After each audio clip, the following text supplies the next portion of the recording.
I'm Robin Moreno for Howdini.com. Have you ever contemplated starting your own business? It might be just what your work life needs, if you go into it properly prepared. To guide us through what we need to consider is career consultant Maggie Mistel. Welcome, Maggie. Thanks, Robin. What do we say to people who say, you know what, I want to start my own business, but I'm too old? What I would say is, how can you get inspired? Can you join up with a few of your best friends and start a business together? Can you also tap into some resources, such as local Chamber of Commerce meetings and opportunities to see other entrepreneurs making it happen? You know, if this is something you've wanted to do, other people are doing it too, and you can absolutely, no matter what your age, start a business that works for you. What strategies do you suggest for older or downsized workers? Most people say, well, I want to start a business, but I don't know in what.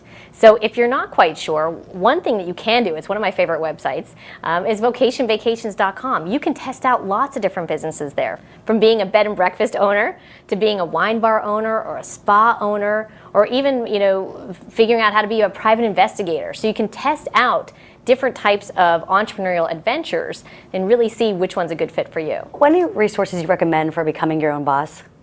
Well, first and foremost, I think it's assessing and taking certain tests about, are you cut out to be an entrepreneur? And if you go to the Small Business Administration website at sba.gov, they have a lot of different entrepreneurial examples and ideas to really see what it takes. Because think about it this way, if you're going to be a business owner, there's a whole lot of things that you're going to learn. The question is, are you a quick learner? Do you like to learn? Is that something you want to do, is learn and grow?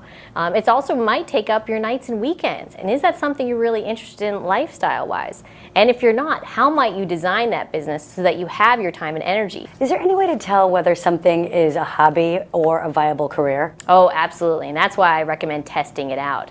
Another great way to test it out outside of Vocation Vacations is to create your own experience. You can job shadow someone. That's a phrase a lot of people haven't heard before. You can actually follow someone around at work and see if doing that kind of business or owning that kind of operation would be of interest to you. If you can't get to the job shadowing, you can also do an informational interview, which is another great tool if you're looking to investigate a business idea or a new career.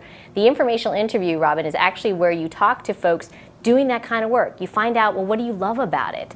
What's challenging about this type of business? If you were going to do it all over again, what would you do differently? You know, we don't need to recreate the wheel, especially in the age of the internet. I mean, everybody's doing, you know, interesting and creative things. So if you just do a little bit of research, you can actually get a lot of insight and avoid the pitfalls yourself. What if I've been laid off, or I'm an older worker ready for a change? I've been working for 20 years and it was for money, stability for my family. You know what? Now I want to do something for passion. Any tips for helping me match my passion with my career and actually make some money? Absolutely. I mean, especially if you've been working in a job for stability, it may not be the most exciting. So you may feel a bit numb, or that you've lost touch with what really is fun for you. And I'll ask people the question, what would you love to do? Or one of my favorite questions is, what would you do if you knew you couldn't fail? And they look at me like a deer in headlights, like, I don't know, what would I do? So that is a great question to consider. What would you do if you knew you couldn't fail? Thank you so much, Maggie Mistel. Really inspiring advice. Thanks, Robin. I'm Robin Moreno for Howdini.com.